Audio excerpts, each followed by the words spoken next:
Hello everyone! In today's video, I'm going to show you how to quickly create an event on Eventbrite. First, open your browser and go to eventbrite.com. Click Create Event, then hit Get Started.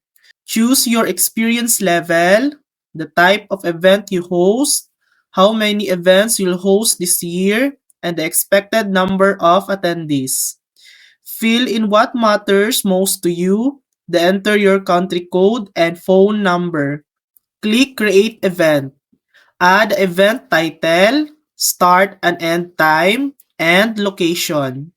Set your ticket price and define the event capacity.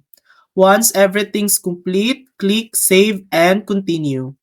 And that's it. That's how to create your own event on Eventbrite. Thanks for watching.